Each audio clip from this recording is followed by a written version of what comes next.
Hello and welcome back to Anchored in Christ. Today we're going to dive into what the Bible really says about tithing, but from a dispensational point of view. We'll break down how giving looked in the Old Testament, what Jesus said about it, and what it means for us within this dispensational time period of grace.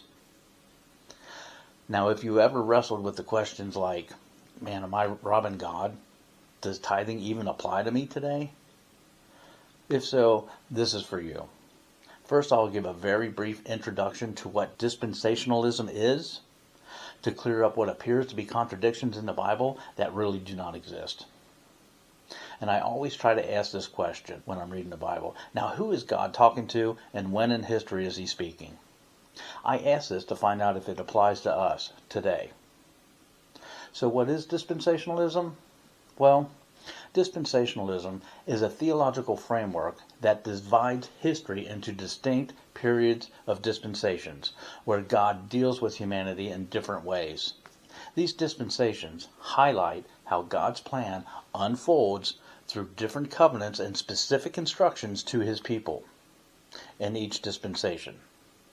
In each dispensation, God's dealings with humanity may change, but his character and moral standards never change. Now, tithing, or the practice of giving of a tenth of one's income or possessions to God, is an issue that varies in its application depending on the dispensation we are looking at. We'll look at how tithing is presented in the Old Testament, during the life of Christ, and in the New Testament. Number 1, tithing in the Old Testament. Within the dispensation of promise. The first mention of the tithe is in Genesis 14:20, where Abraham gave a tenth of his spoils to Melchizedek, the priest of the Most High God. This, however, was not a law, but an act of gratitude and recognition of God's provision. Later, Genesis 28:22 records Jacob vowing to give a tenth to God if he protects him on his journey. These instances of giving were voluntary, not mandated by any specific covenant. However, when God established the Mosaic law through Moses, tithing became a formal requirement for the Israelites. In Leviticus 27:30, we read that all the tithe of the land, whether of the seed of the land or the fruit of the tree, is the Lord's. It is holy unto the Lord. This was a commandment that applied to the nation of Israel and included not only the tithe of agricultural produce, but also offerings given for specific purposes, like the upkeep of the temple and support for the Levites who had no inheritance in the land. You can find that in Numbers 18:21 through 24. In this dispensation, the tithe was part of the national covenant that God made with Israel. It was a means of support for the priests and the Levites who performed the temple duties. God promised blessings for obedience, as seen in Malachi 3:10. Bring ye all the tithes into the storehouse, that there may be meat in mine house. And prove me now herewith, saith the Lord of hosts, if I will not open you the window of heaven and pour you out a blessing, that there shall not be room enough to receive it. This system was part of the Old Covenant, which had since been fulfilled and replaced by the New Covenant in Christ. Number 2, tithing in the Gospels, the ministry of Jesus, which is in the dispensation of law. Now, let's fast forward to the time of Jesus. By the time of Christ, the practice of tithing was well established among the Jewish people. However, Jesus did not focus on the tithe in his ministry as a command, but rather pointed to the heart of the matter. In Matthew 23:23, Jesus said, Woe unto you, scribes and Pharisees, hypocrites!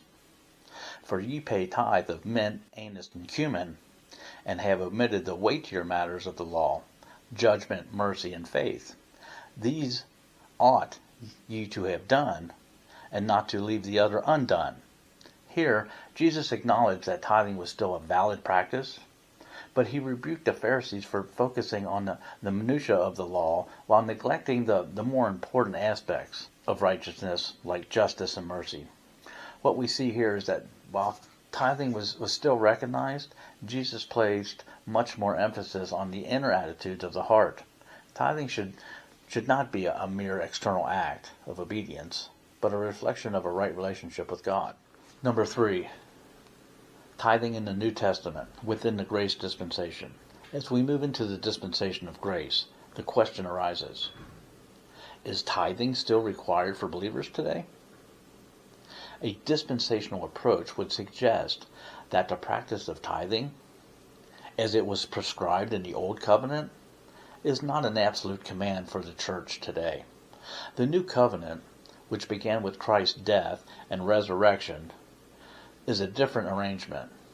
In the epistles, we find that the New Testament does not mandate a specific percentage of income for giving. However, it does teach the principle of generous and cheerful giving.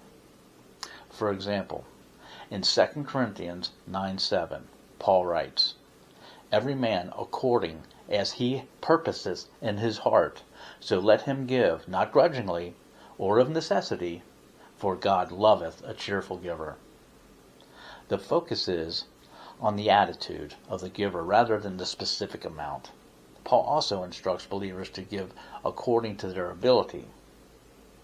In 1 Corinthians 16:2, he says, "Upon the first day of the week, let every one of you lay by him in store, as God has prospered him, that there be no gatherings when I come." Now this shows that giving should be a regular, planned, proportional to how God has blessed each individual. Now the principle of giving in the New Covenant. The New Testament focuses on the principle of sacrificial giving. In Luke 21:1-4, we see the story of the widow's mite. She gave all she had, demonstrating true sacrifice. Jesus commended her giving, not because of the amount, but because she gave out of her poverty, showing a heart of trust and devotion. In Romans 12:1, Paul appeals to believers to present their bodies as living sacrifices, holy and acceptable unto God, which is our reasonable service. This sacrificial life extends beyond financial giving to encompass every area of our lives. So in conclusion, tithing as a guideline from a dispensational perspective, we understand that while tithing was a commandment underneath the Mosaic law, it is not a direct requirement for New Testament believers today in this dispensation of grace. Now, however, the underlying principle of giving generously, sacrificially, and cheerfully remains. The Apostle Paul encouraged believers to give with a willing heart, not out of compulsion, but in response to the grace of God. We are to give out of love, gratitude, and a heart of faith, trusting that God will use our offerings to further His kingdom.